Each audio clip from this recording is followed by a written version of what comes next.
Thank you, PJ. It is time for another edition of the Pair and a Spare podcast. I'm Justin Gaard from The Fan. We've got Ryan Burns from GopherIllustrated.com, Chip Scoggins from Football Across Minnesota, and the Minnesota Star Tribune.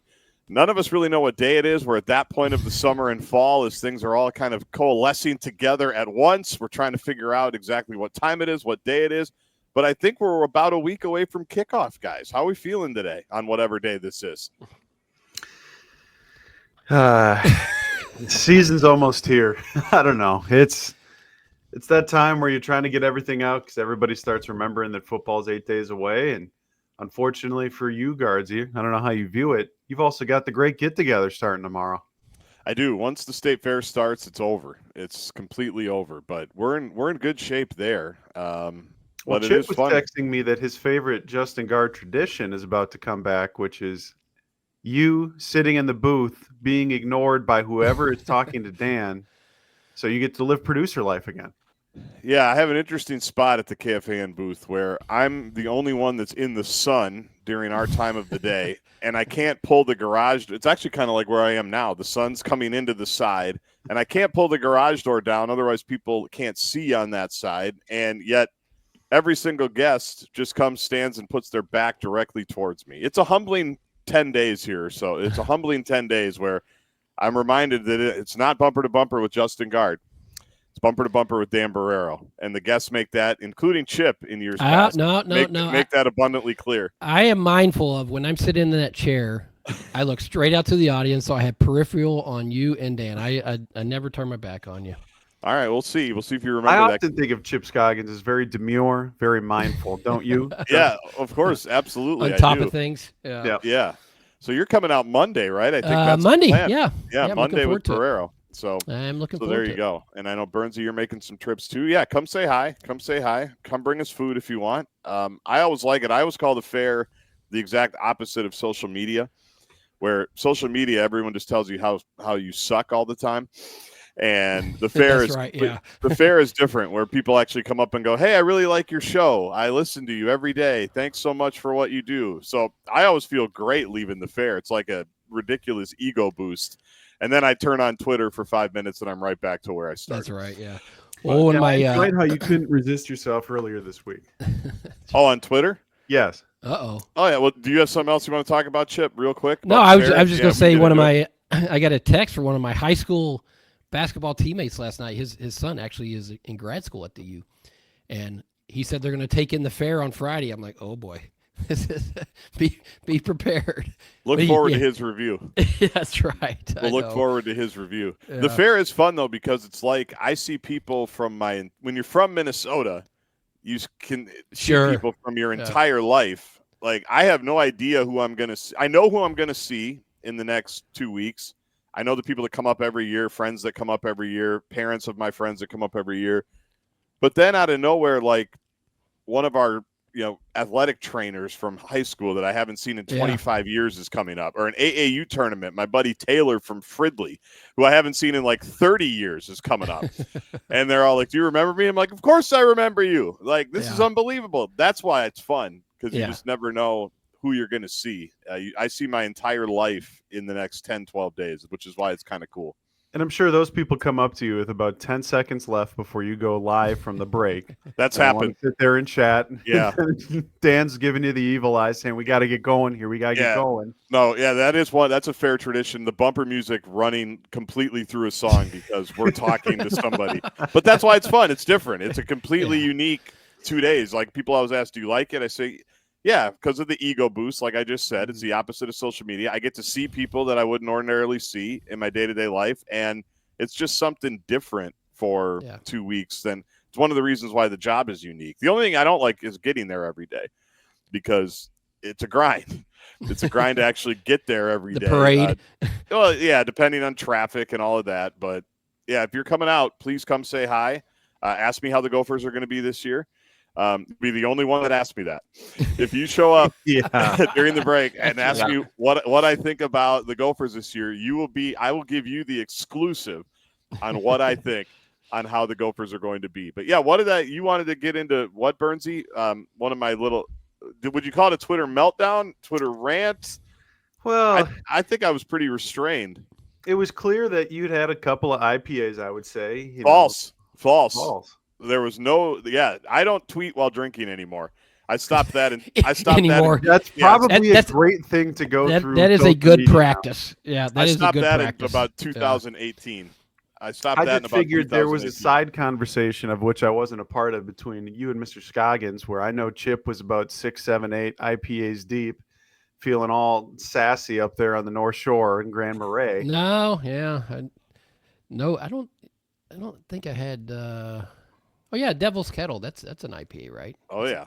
Oh, that's a good one. Yeah. You mean you kids and your bitter beer that you try to make cool to make everybody think you're all types of. Anyways. Yeah, that's me. You know that. I missed the Twitter meltdown. Tell me the Twitter meltdown. I missed it though. I wasn't. Well, set it up, Bernsey. I mean, if you want to, or do you want me to set it up? Because it does have a topic that we can slide into here to get the podcast going. Well, I don't know if it was because your children didn't finish all their vegetables that night, and then you had a lot of free time because maybe the missus took them out to some sports events, and you had the evening there on the couch to put on the Twins game, of which I'm sure you were loving what you're seeing from Cody Clemens at first base. But you couldn't resist yourself with trying to poke the bear that is social media in this day and age. Yeah, every once in a while, I do get in that mood. And this had to do with the big ticket sale that the Gophers did on Monday. They did a 24-hour ticket sale for the opener against Buffalo.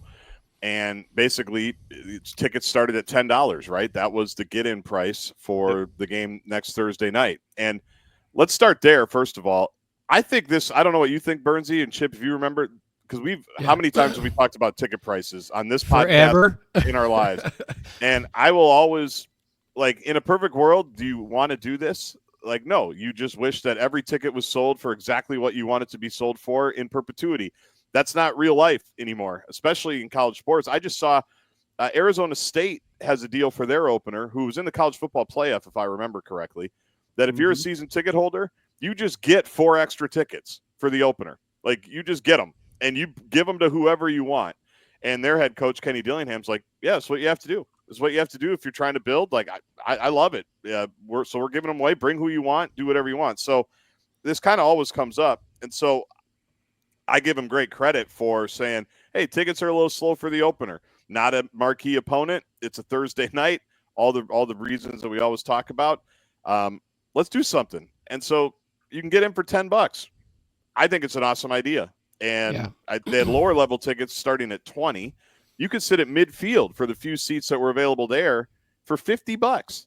Like, lower level midfield, they had a couple of seats for $50. Great deal, great opportunity, and it was successful. I know they hit their goal on what they wanted to do, and that's an extra 4,000 or 5,000 people that are going to be there on Thursday night. Anything you want to add there before I talk about my meltdown? I think it's a great idea, and we talked about it. I think they did it in basketball 2 years ago. Was it 2 seasons ago where they did? They opened up the end zones for might have been even $5. I can't remember what it was, but I always said atmosphere is more important in those situations than anything. And the old argument of, well, you don't want to insult or make mad the people who paid, the season ticket holders the full price. You don't want to make them mad by letting people in for cheaper tickets. But do you really believe that when people get to the game, they ask the person next to them how much they spent on their tickets? Like, I highly doubt it. Maybe water. It seems archaic, that thinking. So, I think it's a good idea. And you're right, Gaardsy. Ideally, you'd get to a point where in a 50,000 seat stadium for a home opener, you don't have to, or a season opener, you don't have to do that those tickets would be gone. But everybody struggles with attendance in all sports in today's, because of price, because of convenience, because of whatever. It happens. So a smart idea for them. And I know they've really made a push for their students to get there for those openers, with the freshmen being in there. And the students sections has always been good, but always that season opener, it's really good. And you can get the buzz and excitement from that. So it was you got to create an atmosphere. And if this is what you have to do to create it, that's what you have to do. Well, I'll never forget what you told me, Chip, 13 years ago when I was a young man starting this job. You came up to me to go for practice and you said, Ryan, there's 3 things you need to know. You don't talk religion, you don't talk politics, and you don't ask your seatmate how much they paid for their seat. That's right. That was one of my first impressions. The gospel. The true gospel story. of Chip. Yeah. True story here. I don't know. I to you guys' point, the students, I believe, especially the freshmen, get in for free for the first game. Yeah. Now, I do know that hasn't the student section already sold out for am I misremembering that for football games already? I don't know, but yeah, I probably, wouldn't be surprised. I think a certain ticket package has already sold out. Now, I will be the first one to tell you students drive the rest of that, and if there's only say 45,000 people there instead of 50, if you have a full student section, you're not going to notice a difference really. Right. So I'm all for trying to pack the stadium for games that aren't marquee, which you have a group of 5 opponent, and then I'm sure the 11 a.m. draw against a team that hasn't won a football game in 33 months is going to be is going to be another one where I'm sure they're trying to put people in the door. But I commend look, we spend enough time on this podcast kind of lamenting some of the decisions that Minnesota makes in certain regards. If we can't also go to the flip side of the coin and commend them, which we all are here, I mean, we're not being fair. No, I loved it. I mean, for so many years we've talked about it. Just you got to give people a chance, or give people something to think about, And I loved it on your board, Burnsy. A lot of people were just buying tickets themselves and giving them to people. Going, I'll buy 4 tickets for $40 and give them to people.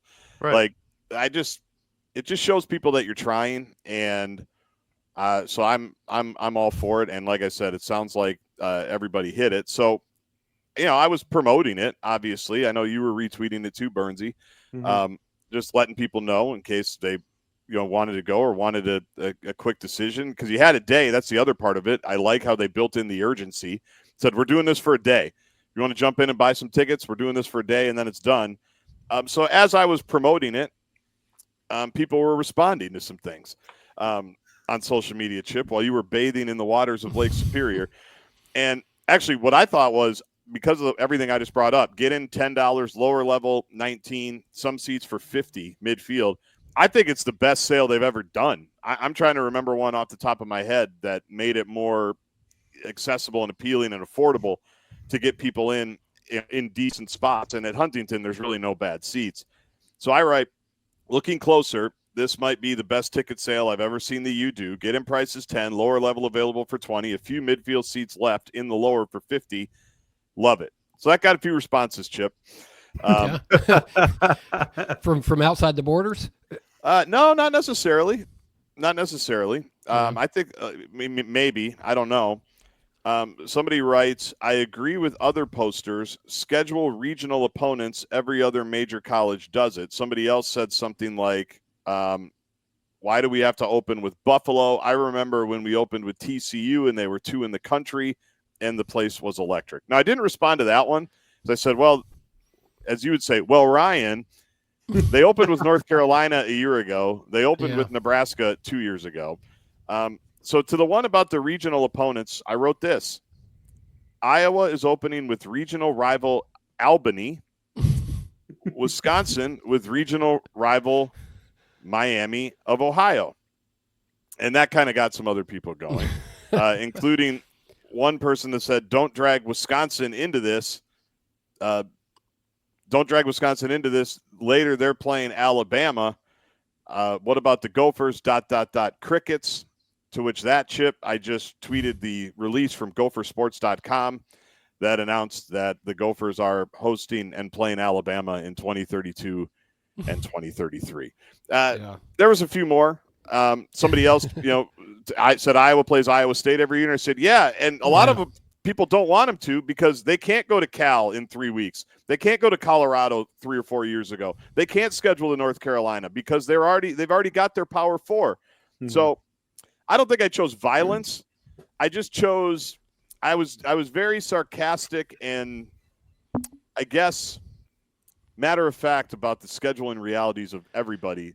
And I guess I was just trying to be educational to people that still somehow follow me but don't understand what college sports are. Any reaction? Well, I mean, the non-conference schedule is always going to, create conversation, but it's across the board. Play one, Power 4, and then you're going to have two other from lower levels. I mean, that's typically, if the Gophers do that, I think you should be satisfied. Whether it's Colorado, North Carolina, Cal, whoever. You said Alabama in what, 7 years? It's in the 2030s. Yeah. Yeah. Well, even next year. But if you're scheduling one, right? Home with an SEC team starting. That's right. Yeah. If you're scheduling one, like, I don't know what more. Nobody's scheduling 3 of those. Not on purpose. No, I mean that's just not.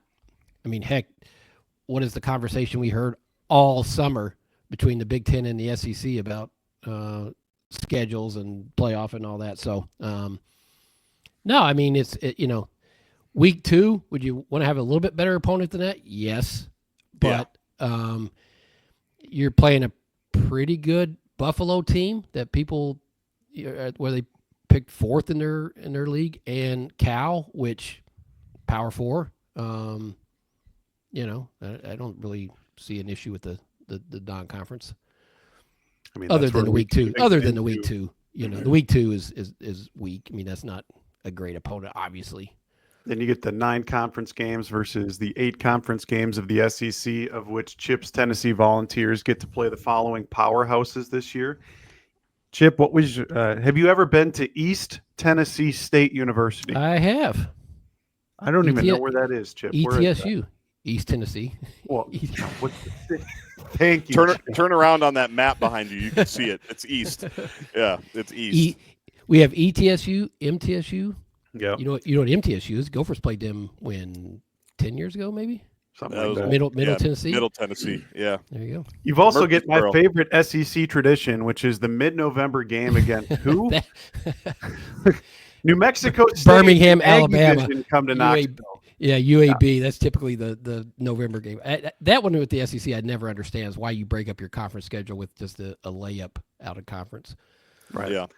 But so go ahead. Regional opponent thing, like you do get some. I think North Dakota's on the schedule in a few years, but even next year, Mississippi State comes to town, and then in 2 years, Gopher fans get to figure out a way to get to Starkville, Mississippi. Yeah, which I think is going to be a lot like getting to Purdue or State College in that aspect. But I mean, what are we doing here, Gaardsy? What are we doing? Well, I think what triggers me is in my old age, I've gotten really weary of just like old recycled talking points that you just throw out there with no basis and no education and no information that's correct, where you can just go, their schedule's so weak. Why would anybody even care? Other schools do this. It's like, no, some do. I mean, just like a month ago, Indiana just canceled a bunch of non-conference games and said, we're going to do what the SEC does, which, by the way, I don't think was a fair comment by Signetti, but it was like, so I guess every once in a while, because, I mean, you can imagine, you guys both have Twitter, you get things where you just go, are you just not paying attention? Or do you just not want to? That's what bothers me. Because I think, and part of this might be the observer versus fan rant that you've heard me go on forever. There's so many people, including people that work at my station, that just say stuff because they've heard it or they like it, and it is no basis in reality. And I guess I just every once in a while go, I'm just going to do the well actually for 10 minutes here while I'm sitting at my kids' hockey practice. And my favorite part about the Alabama thing was, the guy's all proud of himself about the Alabama Minnesota Crickets. I just post the link. I haven't heard from that guy. Like, no one ever has, and I know I'm asking too much for someone to go, yeah, I guess you're right. I guess you got me on that one. That never happens. So, again, why I do it, why anybody does it, you're never going to win. But I guess I was just trying to sleep that night. At least I did my part to try to educate people that apparently think they're, Phil Steele experts on college football scheduling.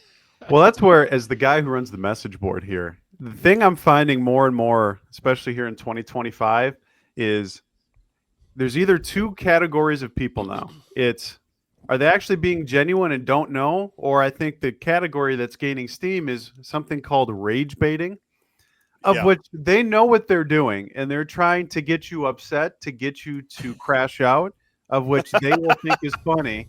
and then they will send it to their friends who they think will think is funny.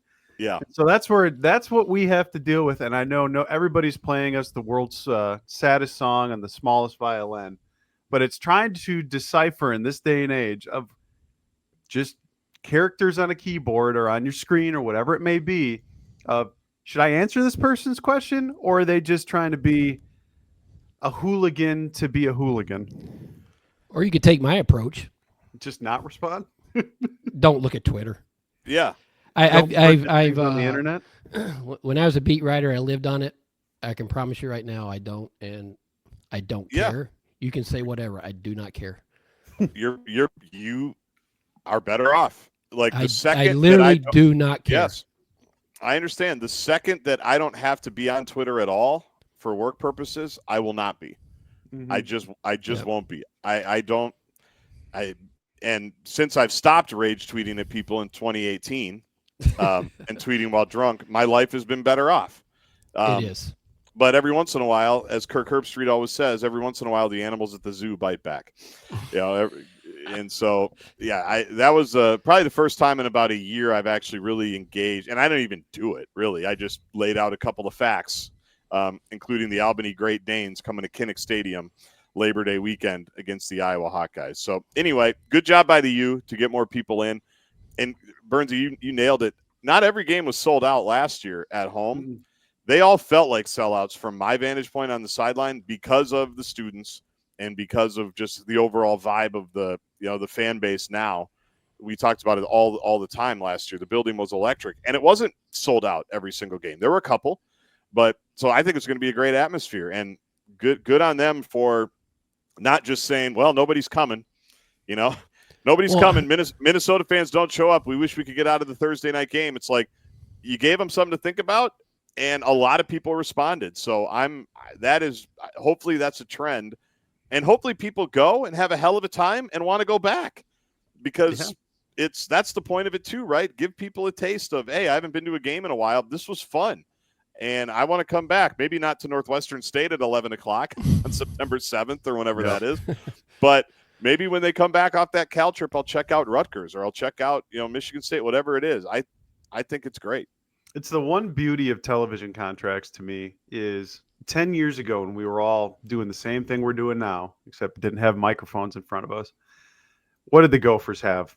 11 a.m. games. And now this year they're going to have maybe 2. Right. And they have it at least for this home slates, Chip. They've already got 3 night home games, including the opener. Don't remind me. Yeah, which don't have fun with deadline for you and all that and everything that entails. But they're trying to do different things to get people to get butts in the stadium because the reality is, guess what? It's a lot easier to sit at home and watch this thing on TV and not drive down to the stadium, deal with Chip's favorite thing, which is what? Parking. Mm-hmm. And then it's an uphill battle for any administration across the country. In every sport. In every sport. Exactly. College and professional. Exactly. Other than the NFL. Yeah, NFL has no issues. Obviously, the Wolves have done really well. We'll see how the Wild do this year, especially if they don't start very well. But, yeah, I loved it. Whenever I see a good ticket deal, I do everything I can to amplify it because how many times have we talked about tickets in the last 15 years, either on the pod or off? Anything else on that before we segue into some actual football talk? By the way, follow me at Gaardsy on Twitter. Let me know your thoughts on everything I say. And let me know your thoughts. Rage bait. Yeah, rage bait. Baby. Yeah. Mm-hmm. I really wish I would have heard from that guy that was so proud of the Wisconsin-Alabama series. But I didn't hear back from him. Maybe he didn't see the release. Maybe I have to tweet back at him. I'm not sure. All right. This is a big day for Burnsy, a big week for Burnsy, because after watching 3 practices, which I know first of all, also, if you feel like you're behind now, imagine if you had all these practices to cover, how behind you would be, Burnsy. Like, they do you a favor. They give you the gift of time, and you're still out of it. Like, you're complaining about how you don't have any time to do anything. Well, imagine if they had 10 open practices for you. You wouldn't even do this pod. So I think you should be thanking Minnesota for not opening so many practices. That's just me. But you did 3. You did the depth chart, your projected depth chart for the offense and defense. People can read it at gopherillustrated.com. Anything you want to plug on about gopherillustrated.com, Bernsey, before the season starts? Anything cool that people should know about? Well, we got a 50% off deal through the opener, which I think would be an outstanding thing to take advantage of, especially because guess what you get included in that 247 subscription, Gaardsy? Well, Chip won't know about this because he doesn't know about streaming services, but it's Paramount Plus, I think, is included, right? Which is where UFC is going to be streamed exclusively starting in 2026. So the days of pay-per-view for UFC fights be going away is a little sad to me for remembering my days or where the boys used to text me and say, hey, it's $50. Everybody throws in $5 and we'll figure this thing out.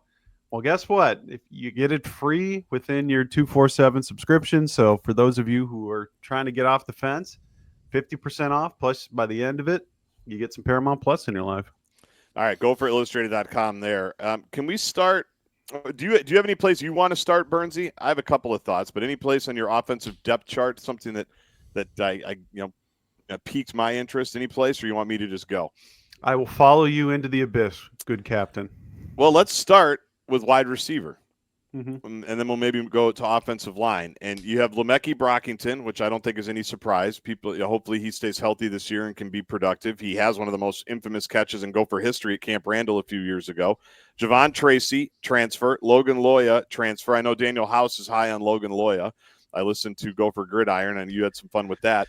Yeah. But then there's the interesting one, and the one I think we're going to spend maybe some time talking about at the fair and beyond, Jalen Smith, the redshirt freshman. Everybody, including you, is high on this kid, and it sounds like he's going to get a legitimate opportunity to jump in there and be in this mix. Yeah, receiver this year is interesting, of which I'm curious to find out. Everybody remembers last year, Daniel Jackson, Elijah Spencer, they played about every down. They got all the targets. They got all the receptions, 80+%. Now both are gone, and now the talking point all offseason has been we're going to rotate 5-6 guys. You mentioned 4 there. Coy Parrish is still somewhere getting a couple of packages each game, but it's how much do they rotate and who gets what role, because the way that they use someone like Logan Loya, who's more of a slot receiver that you're going to see on third down in the red zone, places like that, is going to be very different than Jalen Smith, who all he does is catch very long, explosive. I mean, at every practice I'm at, he's catching these long passes, and then you watch what the Gopher football team puts out on their social medias, same type of thing.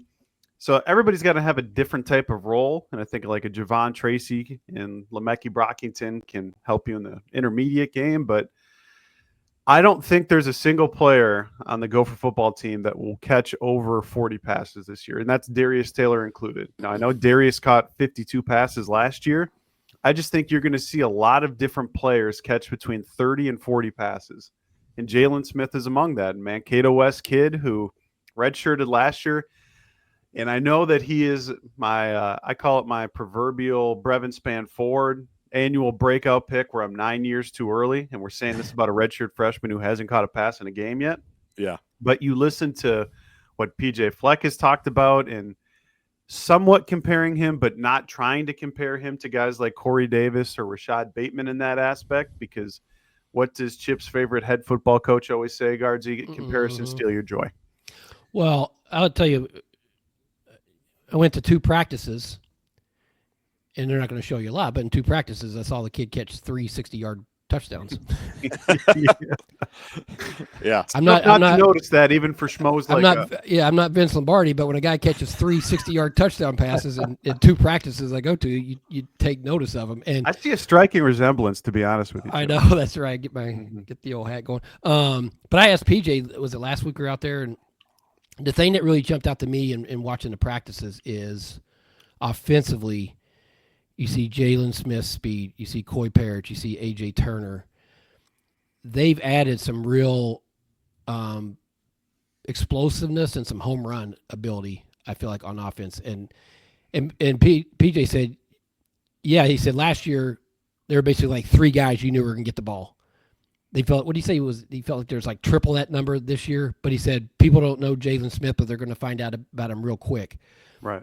So clearly if he's done that in 2 practices that we've get to see, imagine what he's done in all the practices, the plays. So, I think it's pretty obvious that young guy has jumped up and basically demanded playing time with how he's performed in camp.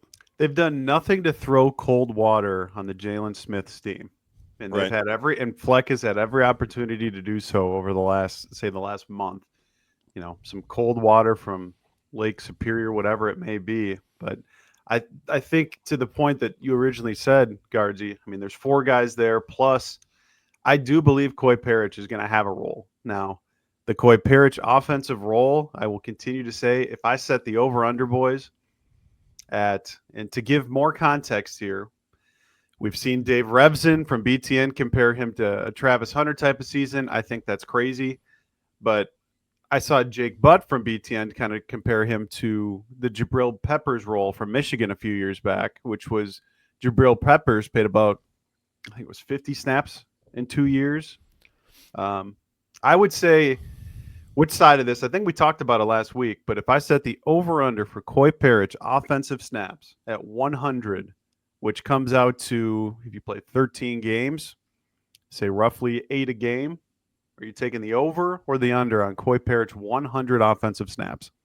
Over. Interesting. I would say 10, at least 10 a game. Yeah.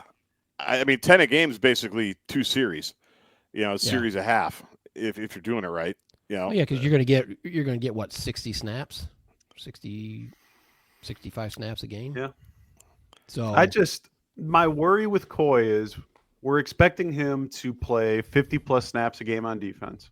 Now, Danny Collins talked about yesterday or earlier this week, I should say, that he feels this is as deep of a safety room as they've had in his time at Minnesota, of which that's Kerry Brown, Aiden Gooseby, Garrison Monroe. So if Coy needs a series off because he's doing stuff on offense, and oh, by the way, we're also expecting him to be a game-changing return man. Yeah. And try to help Minnesota gain some field position there. Like, I'm very fascinated to see what we think he's going to be offensively, defensively on special teams, and then say by the time we get past the Rutgers game, how they've actually deployed him. Because that, I think, is one of the fascinating early storylines. Well, I'm fascinated how it's going to change throughout the year. Like, do I think he should get should he get 25 snaps against Buffalo or Northwestern State on offense? Probably not, right? I mean, you do want to save some bullets in the chamber for when you get further down the road. And so I'm curious to see how that kind of morphs, how that changes. Because I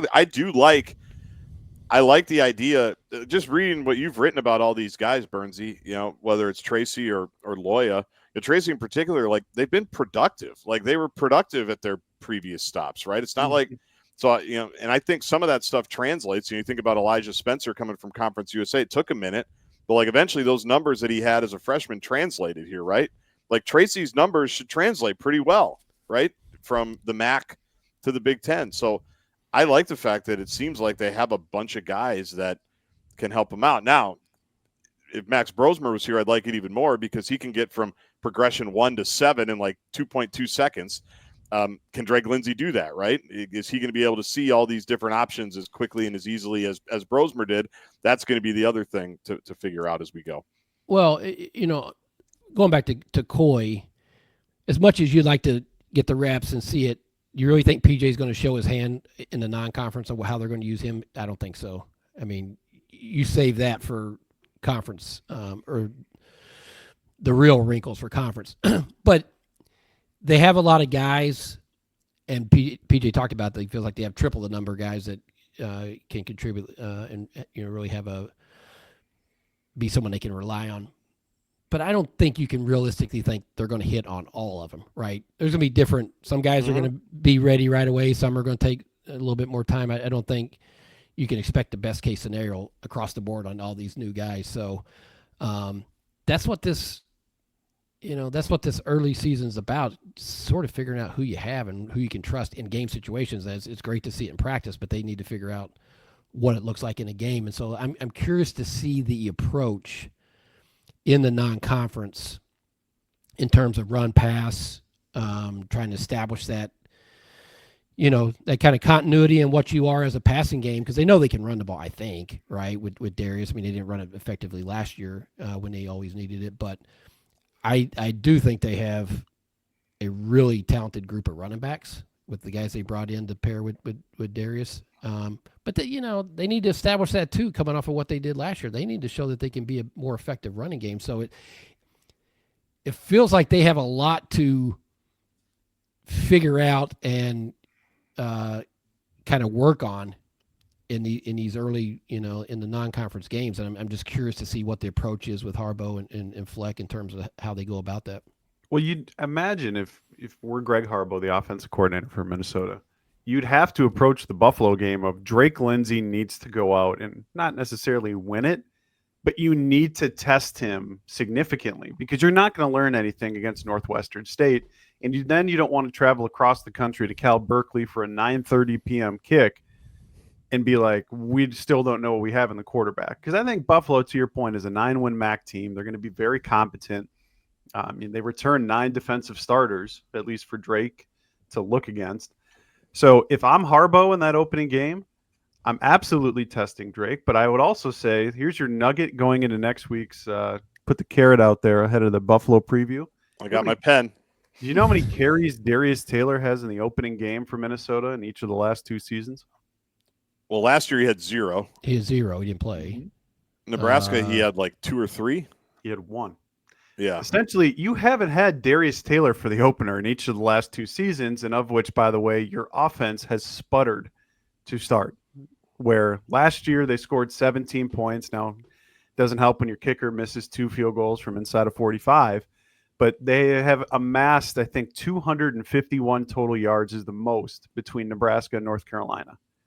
Like, they have not started strong offensively. I asked Harbaugh about that. He doesn't think it's going to translate. He just thinks they need to execute better. But I think testing Drake Lindsey next week is going to be something that is going to be very important for not Northwestern State, but if you're going to go out and beat Cal at Cal, which this isn't Aaron Rodgers and Javid Best and Marshawn Lynch out there anymore, but you're going to at least need to test the redshirt freshman a little bit. And who will be blocking for all of these people? Drake Lindsey, the running game that Chip talked about, it was not good a year ago. And some of it was skewed even. I always think about, some of it was skewed by, Darius Taylor just making something out of nothing, a couple of different times. How do we feel about the line? Earlier in the camp, Bernsey, I know they were dealing with some injuries up there, including with the highly touted Nathan Roy. So what have we figured out or gleaned on how that whole thing is going to shake out? I think the interior of the offensive line is going to be better than what it was last year, but I'm worried about tackle. I mean, I'd be remiss if I didn't say that, because you're going to be a downgrade at left tackle, going from the highest drafted offensive lineman in my lifetime with Ariante Ursary, a high second-round pick to the Houston Texans, to a redshirt freshman in Nathan Roy, who has yet to start a game. Now, he is highly touted. He's got prospect pedigree. Yes, people around the facilities, they think he has a very, very bright future here in the Big Ten. But he's going to be starting his first game in the Big Ten as a redshirt freshman.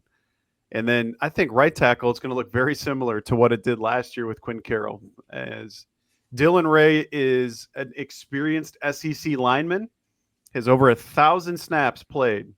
But guess what? A majority of those were at guard for Kentucky. And now Minnesota is doing their favorite annual tradition of playing a guy out of position at right tackle that should probably be inside. It's a tradition that spans from now Dylan Ray to Quinn Carroll to Daniel Faalele. You could probably go back even further. So I'm worried about tackle just because it's so difficult to slide out a guard to tackle, because you need to have foot speed, athleticism, bend. Look, I'm not Mike Tyson. I don't need to bore you with the offensive line attributes here, but Minnesota doesn't have a ton of guys there. Now, maybe Khalid Tafai, the Washington transfer, as he continues to get more and more into shape, becomes more of a factor as the season goes on, but they're just very thin there at tackle, which if you have an injury there, I mean, there's not a lot Harbaugh can do besides every play you're going to have to keep in a tight end to chip, a running back to chip, whatever it may be. But they need to keep Drake Lindsey upright, and then this is a unit with 5 new starters. Now, Ashton Beers and, yes, Greg Johnson are kind of just flip-flopping positions, but we've seen in the non-conference that they struggle to gel early on, which is also why I think in the actually, I'm staring at the stats now. They've only run the ball in game one for 134 yards combined on the ground. That's against Nebraska and North Carolina, but that's like their tailbacks running for 3.4 yards per carry, which is an issue. And that was probably maybe the most alarming thing about last year is just how ineffective they were and inconsistent they were along the line. I mean, there'd be stretches where they would play pretty good. You're like, okay, that's more what you expect. And then they would have games where there was basically nowhere for Darius to run. He was getting hit at the line or behind the line all the time. It just... I know I'm tired of talking about it just like you are, but it would be maddening to watch them run the ball against USC and then go out to UCLA and not run it. Yeah, run it well in Champaign and then not run it well at all in Piscataway. And it didn't make sense as to why. Because it just felt like that was always something you'd count on. They'd be good offensive line, right? No matter what was happening around them, their offensive line would be solid. I mean, that's something just you sort of took for granted, I guess. But yeah, I mean, I can't sit here and speak as eloquently as you can about the offensive line because I just don't know about these guys. And to me, that is as much as we talk about Drake and everybody asks you about there's big question marks with this team because of the quarterback. I would say don't stop there. It's almost like you feel like you know more about the quarterback even though he hasn't played than you do the guys around him, and yep.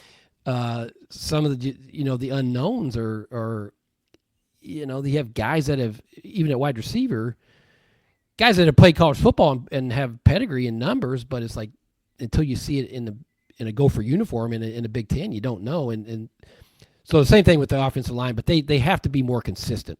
And you worry about their depth. That's the one thing, because your depth is always going to get tested in a Big Ten. I mean, it just does. I mean, no team avoids it. And so,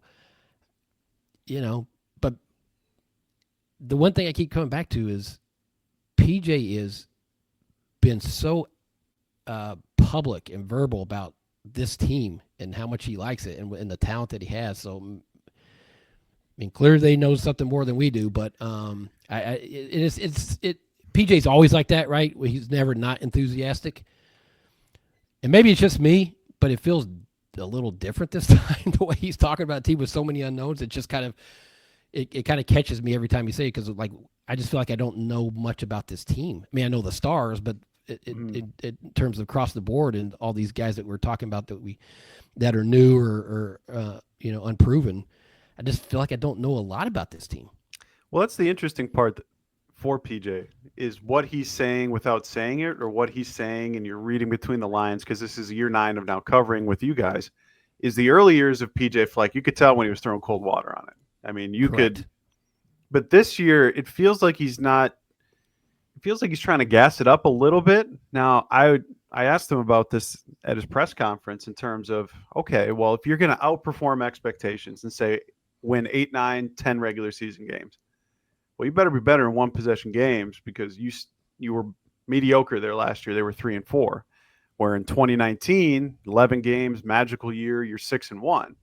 So I asked him, like, do you know if this 2025 team is going to be any better there in that regard? Because even think about last year, just reverse the outcomes of North Carolina, where Dragon just hits the kick, or Piscataway, where you get out of there with a win.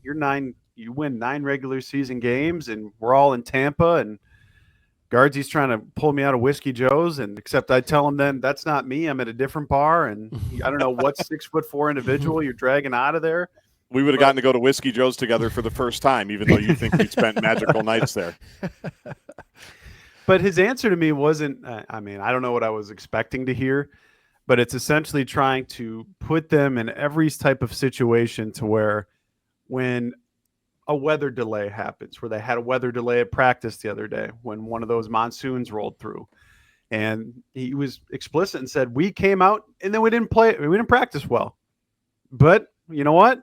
I stopped practice. I gave them some words of encouragement, and then we try to learn from it. So how they do in one possession games is going to dictate if they got a ceiling. And to your point, it feels like he thinks this team has a ceiling, but if they're going to reach that ceiling, boy, they better be able to run the ball in certain situations. That was one of the things he put to me was back in 19, we'd get the ball with 6 minutes left. Guess what? We wouldn't give it back. It was over. Yeah. You couldn't do that last year because you'd be in third. It'd be 3rd and 8, and you'd have to put something on Brosmer to find Daniel Jackson somewhere. So a lot of different things we got to learn, to your point, Chip. All right, well, let's take a quick break here. We'll talk a little bit of defense. We've got to talk about the Michigan sanctions as well as a new bizarre college football playoff. I don't even know if you can call it expansion when it seems like every team is just going to be put in it. All of that coming up in a second, but let's first thank our partners at Jack's Cafe, jaxcafe.com. If you're watching on the YouTube channel, you've seen it on the scroll on the bottom, the entire show today. Been around for nearly 100 years, generation after generation after generation of great food, great service, great vibe, great ambiance. If you want steak, they've got it. If you want seafood, they've got it. If you want a burger, they've got it. If you want happy hour, they've got it. Desserts are phenomenal. Parking is elite. And they've been our partner now for 3 or 4 years. And we know that at some point, Bernsey, Bill's going to text me and say, let's do a pair and a spare giveaway with the Jack's Cafe seats. I want to reward the Jack's Cafe people. They have been great to our audience. Our audience has been great to them. And it's just been a wonderful partnership at a wonderful restaurant, Jack's Cafe. 100%. And I'm looking ahead to the weather forecast here. Again, part-time meteorologist here with my sleeves rolled up and everything. We're supposed to have some fall-like weather push through starting this weekend where they're talking highs potentially in the 60s, baby, which give me that all day long, 365 days a year. Well, guess what? It's going to feel like there's a crisp in the air, which means it might be patio season. It might be brunch season. And with football season right around the corner, we talked about it earlier, single-digit days, you need to get those brownie points in. So what I want people to do is go to jaxcafe.com, make some reservations to go get some brunch plans, go be on the patio, go be present, because there's not a better brunch in the Twin Cities, both ambiance, food, attention from the wait staff, whatever it may be, Chip, than Jack's Cafe. No better brunch and no better parking situation, which is key to me, right? Give me another restaurant that has the parking that Bill has there. Like, you're getting a spot, right? I love that. I can't think of one. And as you mentioned, Gaardsy, he does this. I don't know if it's every game, but it feels like it's practically every game where he says, hey, I want a pair and spare listener to take my tickets, take my parking pass. They're great tickets, great parking pass, and everybody who gets to receive that fun day, they always enjoy it and they take pictures for it. So let's find some people when Bill does it that have never been to a Gopher game, that maybe checked out this podcast, that wants to take their young son or daughter, because that's what we want, right? We see those where someone said, hey, I took my kid to the first Gopher game. Let's find that this year. Like, if you haven't been, but you listen to our podcast or you stumble across it, you want to take your son or daughter, we'll have the giveaway sometime, and we'll have a cool thing that you have to listen to get it. And hopefully we find, treat a family to that. And take a picture when you go to Jack's Cafe. Let us know that when you go to Jack's. Bill loves that. We love that. It's fun to send people to Jack's that have never been there or went there 30 years ago and decided, I got to get back to Jack's, and then wondered why they ever left. It's all good. And the beautiful thing about Jack's is it's still there year after year after year, decade after decade after decade, for brunch, for dinner, for happy hour, for company functions, for work parties, for family parties. They've got rooms from 15 to 400. We've been in pretty much all of them. They're all very, very cool. So learn everything you need to know at jaxcafe.com. Make your reservations at jaxcafe.com. Can we talk about linebacker real quickly, Bernsey? We've talked a lot about defensive line. I don't want to panic you today because I know that's kept you up at night. The depth, the defensive line depth after some of the big names. And so let's pause on that for a minute. But what's fascinated me, and we haven't talked a ton about it on this pod, I know you've done it on Gopher Gridiron, is the emergence of Matt Kingsbury in camp, who I remember vividly, who we all remember vividly from a couple of years ago, having to play in the Jordan Howden 2018 role of I'm out here because we don't have anybody else and it's not going well. And the other team knows I'm out here because we don't have anybody else and we can't stop anybody. It's a great, I can't wait to see him play this year because you've been to one more practice than me, or two more, I think, that he is a guy that apparently has really come on And I'm hoping is another one of those Jordan Howden development stories where I remember being at the coaches show talking, and PJ would say, Jordan Howden's going to be really good. He's just young. And I'm watching it going, are we sure? Are we sure? Because Illinois just put up 50 in one of the plays. The quarterback and the running back were running together up the middle, and nobody was within 30 yards of them. But PJ was right? Jordan Howden, NFL player. He turned into one of the most solid guys that the Gophers had. He's kind of Kingsbury, unfortunately for him, and I know Howden hated to talk about his progression as a player because he knows it wasn't pretty when he got in there. Kingsbury, unfortunately, is playing the Jordan Howden role here, but it sounds like he's another guy that has developed quietly behind the scenes and is now ready to be some type of a factor. You do have him kind of on this depth chart as someone who might make a splash. Yeah, who could forget the 2023 afternoon in West Lafayette where Purdue put up 49 points, of which I want nothing to do with Devin Maccabee for a third time in 4 years, because all he does is kill Minnesota. Yeah, he's the only player on Purdue that has a pulse, of which I feel for him.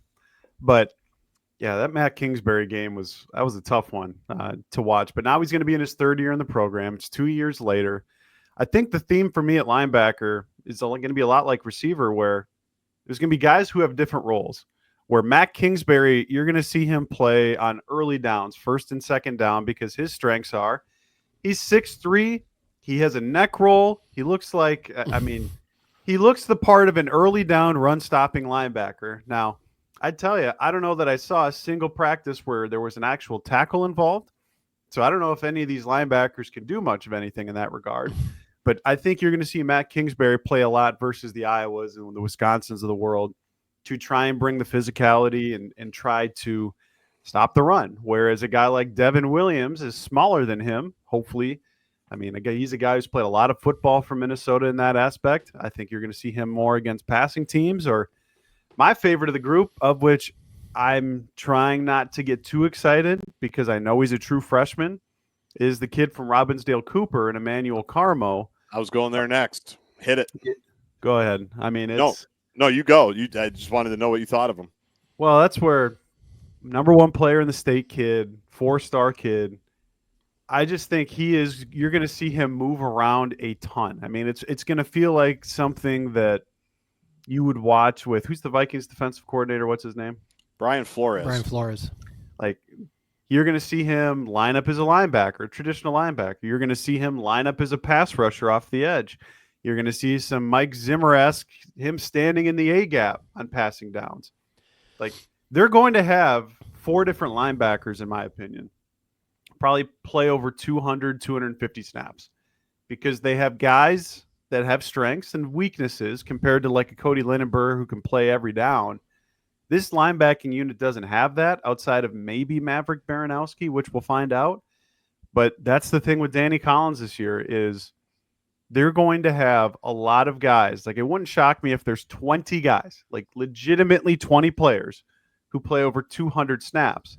And I would say maybe only 4 or 5 of them play over 500 snaps because they're trying to make sure they hide weaknesses, play to strengths.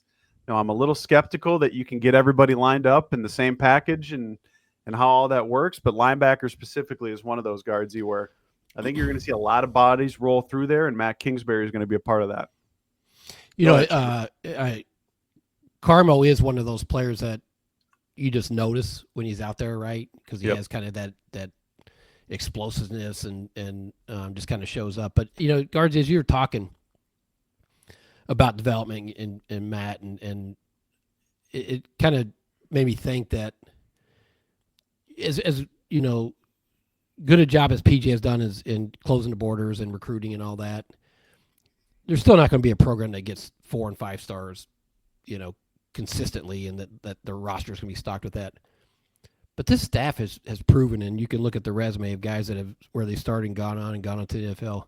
They do a pretty damn good job at developing players. When you look at just where a lot of these guys started and where they end, and you, like you said with Howden, you're like, is he a player? And then all of a sudden he's an NFL player, 3 years later. And I think, in Minnesota, and PJ talks about, that's how you have to do it, because you're not going to beat, the blue bloods all the time on players, on Coy Parrish. I mean, you're going to have to develop guys, and I just think that's something that probably we don't talk enough about with PJ. That he does, his staff does a really good job of developing talent. Well, yeah, just part of the reason they're not going to get a bunch of 4 and 5 stars is because there's not a lot of them bouncing around here in the upper Midwest, right? It's easy down south when you've got 55 every year in every state to just go, yeah, we're going to grab these 10, and then we're going to grab these 4 stars. Like, how many 5-star recruits have come out of Minnesota? In your time? Henderson? Yeah, I mean, Quinn Carroll Mark was close, Mark probably, Lavore, right? Coy was up there too, but I'd also tell you in this day and age, Minnesota also doesn't have the money to get like 5-star recruits. Or for whatever reason. That's a different argument. I'm just saying, like, historically, like you have to develop. I mean, that's what Mace was good at, right? Mace was really good at it. That's what Iowa's been great at in the Wisconsin heyday. That's what they were great at. Like, yeah, and you're right. They have done. You know, I mean, we could go down the list someday. It'd be an off-season project probably, but just guys that came in and slowly got better, and then the next thing you know, you're like, yeah, they are an NFL player. That's weird. Where did that come from? Yeah. But you have to live like that, right? I mean, you just have to. And even in the craziness in the transfer portal world, and obviously guys come and go, but they've kept a lot of their guys, and that's how you keep developing them, right? You keep them in the program, you keep them along that path, and so. Yeah, I'm excited to see what Coy looks like in year 2. You know, just being a year older, and we'll see what Kingsbury looks like, and Baranowski's a guy that's been around for a while. But yeah, the offensive line. We know what they did with Ursary. You know, there's Faalele, like all that stuff. They've got guys that some of them have been highly touted, some of them haven't, but here they are. Sori Marin, who's coaching there now. Yeah, he was a good solid player for him. Like, it all comes together. What do you think about Ursary? What? They got him from one of those satellite camps or whatever the heck that thing was. Like, he wasn't even a guy. Went to the Lindenwood satellite camp, of which they only knew him as blue shorts, and then he's crazy. You ask anybody around there watching him as a true freshman, his redshirt year. I mean, there was a lot of moving parts going on there, and he ended up developing into the highest drafted offensive lineman in my lifetime. So it just takes a little bit of time. Hey, what does your corner depth look like on your depth chart? It looks like, as Danny Collins said the other day, like they're going to rotate guys, which I don't know how I feel about that. I feel like it's not like quarterback, where if you haven't named a starting quarterback by this stage of the college football calendar, I think you might be cooked, because if you have 2 quarterbacks, you got no quarterbacks in my mind. Yep. But you're going to be Zaquan Bryan, who is, I guess, their eldest in there with 250 snaps. And the other guys that Danny talked about the other day were John Nestor from Iowa, Mike Gerald, Naeem Parrish. So you got 2 freshmen and a transfer from Iowa in there. And I do believe they're going to rotate all 4 of them in the non-conference to try and figure out what they have. Because especially after the Rutgers game, like, you got to be, here comes Jeremiah Smith, and then Nebraska, Iowa, Michigan State are also on that schedule. Like, you got to figure some things out. So the hope would be for me, Chip, they start rotating 4 guys. Hopefully they cut that down to 3 pretty quick. Hopefully maybe after the Cal game, but you got to start to figure out what you have there. But I don't know that necessarily anybody has separated themselves yet, from what at least I've been told. Yeah, redshirt redshirt junior, and true freshman. That's you ready? That's different than Justin Wally and Ethan Robinson, right? Guys. There's your area of concern. There's your area of concern right there. Hundreds of snaps.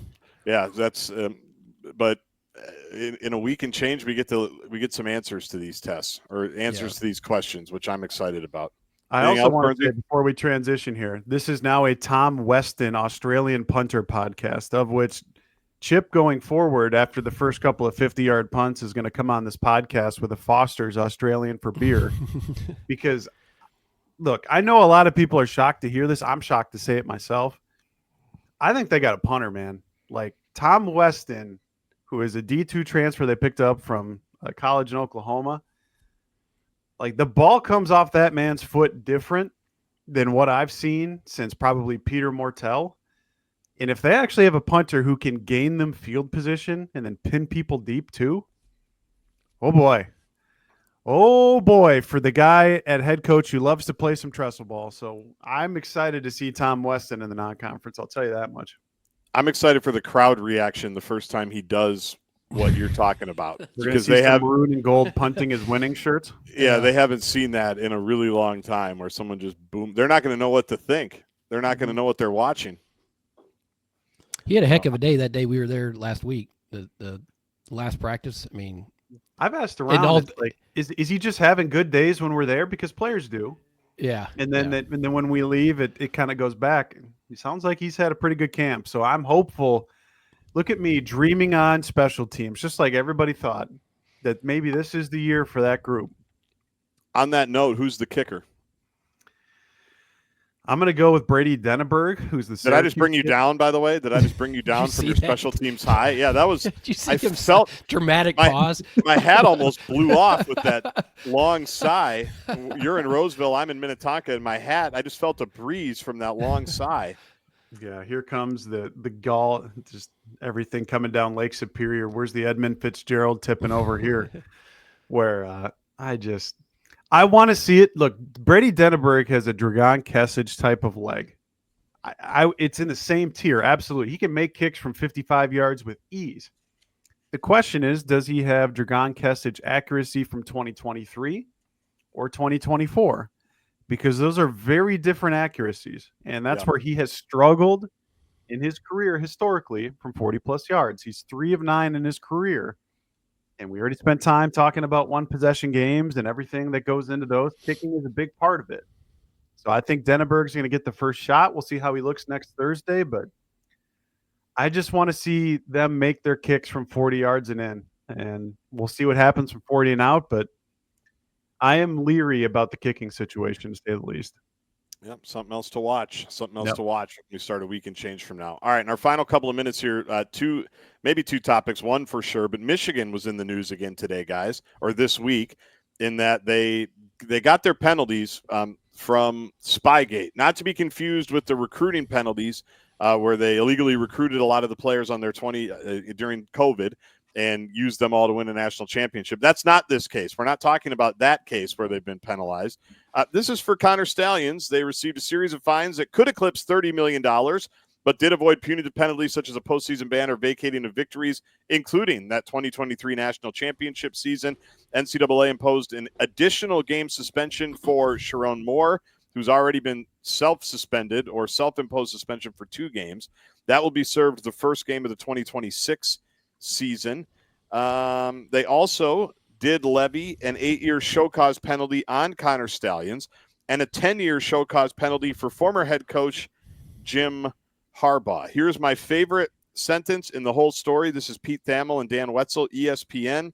Just for clarification, Harbaugh's new show cause penalty will not begin until after he serves a current 4-year show cause penalty that runs through 2028 from a previous NCAA case. So hail to the victors. I think you guys know how I feel about this.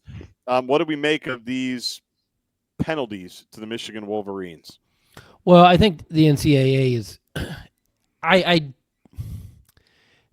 they're clearly turning to more financial penalties versus punishing players who probably had nothing to do with what was going on, years prior. And I sort of agree with that. I never understood, somebody breaks rules, they do things illegal, and then 5 years later, you're punishing athletes who had nothing to do with it like that. But the fact that they get to keep the national title, do you think do you think Jim Harbaugh cares about a show? He's not coming back to college football. Nope. Now, $30 million, that's, in today's, even though Michigan has more money than, they probably know what to do with. Do you want to guess what Michigan's operating budget was last fiscal year? So probably, and their endowment, if they ever had to reach into, I know endowment, you don't typically use that for athletic purposes, but it's a rich school, so I don't think we should cry for them having to write that check. So I don't know. I mean, it considering they use that to win a national title, I think a lot of people outside of the Michigan borders and Michigan fan base thinks they probably got off pretty easily. I think they did. I think this just essentially says to me the NCAA is scared to do anything. You can cheat your way to a national title. Yep. A $20-30 million fine, whatever it ends up being. Michigan's operating budget revenue-wise last year was $255 million. Yeah, they had a shortfall too. I think they for something. I don't know what it was, but like they're spending a lot of money, but they also don't care. Like the $8 million that we talked about that the U has for their projected deficit, Michigan doesn't care about stuff like that, just like Ohio State. But go ahead. Which means that they know that somebody will step up from the M Club or whoever and pay this fine and say, well, guess what? We got a national title out of it. I mean, there's not even like a postseason ban, anything like that. It's just, I just think that the NCAA is as powerless as it's ever been. And again, you talk about trying to make financial ramifications out of this, which maybe they're going to try to do. But I mean, is a fine, which is essentially 10% of their budget, really going to do anything to them? No, of course not. The NCAA enforcement has become, it used to be schools were scared of the enforcement and what would come down. I don't think there's fear throughout membership anymore on NCAA enforcement. I mean, there's just not.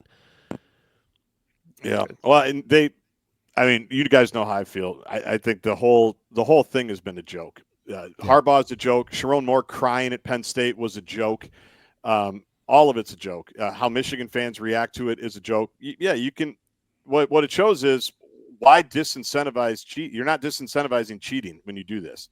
Like the whole point of enforcement was to deter people from doing it. And I said this the other day. I'm curious what you think. Because I get the theory of you don't want to punish people that had nothing to do with it. I get that back in the day before we had a transfer portal. Kids were stuck, right? Like you had to transfer. If you wanted to transfer, you had to sit out. Now kids can do whatever they want. I say they should if they want to, they should put a postseason ban. They should. What's funny is USC people like Matt Barkley responding, because USC got hammered for the Pete Carroll stuff, right? I mean, your guy Lane Kiffin had to deal with that, the scholarship reduction, the whole deal. I think, to me, they should go back to what they did before, because you're not necessarily punishing the players. They can leave. They can go. And if they really want to be Michigan men that badly, because it's so important to them, they can stay. Yeah. That's fine. But those punishments don't have the same teeth anymore, because people can just go, we're just going to leave. I'm going to put my name in the portal and go somewhere else. Yeah, for sure. That argument makes sense, because before, when you didn't have that, you were just stuck. Like you had through no fault of your own, you're dealing with someone else's transgressions. But yeah, you're probably right. Yeah, if it's now that they have the freedom to leave, and that could be part of the whole thing too. Is like, hey, you're going to have the postseason ban for 2 years or however many you do it. But if you don't like it, you can find another opportunity somewhere Plenty else. of other schools. I mean, there's how many people are transferring every year as it is? You know what I mean? Like, there's clearly not a lot of loyalty in that regard. But yeah, I mean, the whole thing just annoys me, because it just annoys me, because it's obvious what they were doing. It's obvious Harbaugh didn't care about anything. That was one of the statements, right? That enforcement was basically ignored at Michigan. He just did that. Go ahead. Like, 'cause I know Michigan people listen to this. Speaking of Twitter mentions, I get them all the time. Cry more, blah, blah, blah. Hey, that's fine. You want to live like that? Go for it. If that's the real world for you, go for it.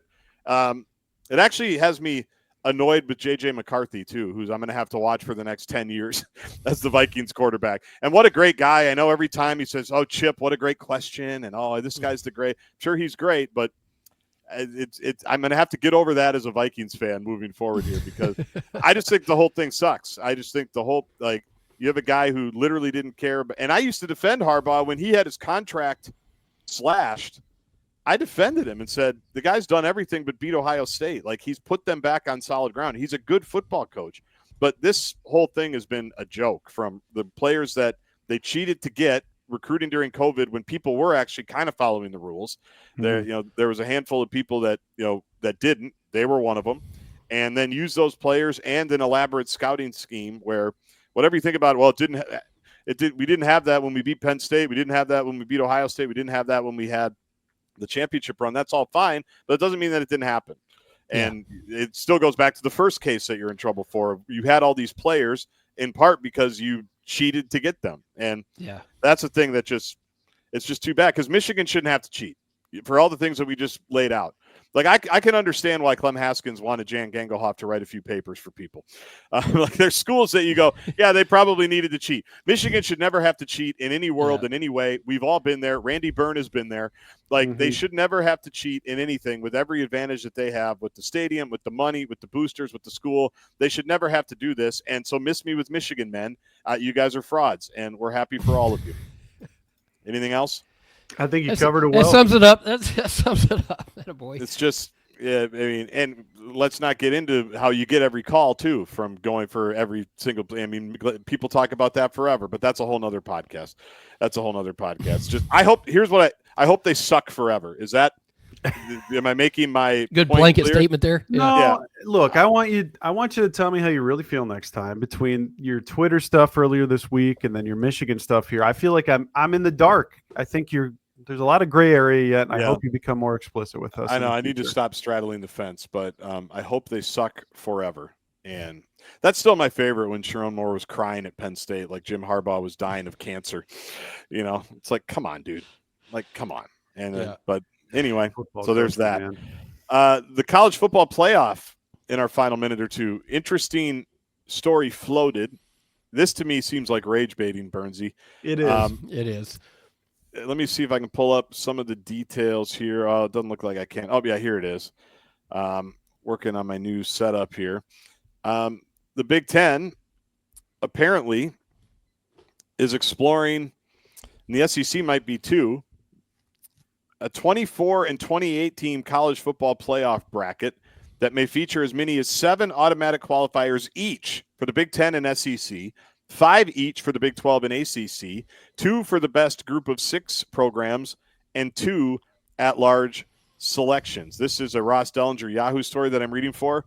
Here's what he writes. Those briefed on the idea, most of them leading administrators in the Big Ten, spoke to Yahoo Sports under condition of anonymity about, write this down, the so-called 7-7-5-5-2-2 model of the college football playoff.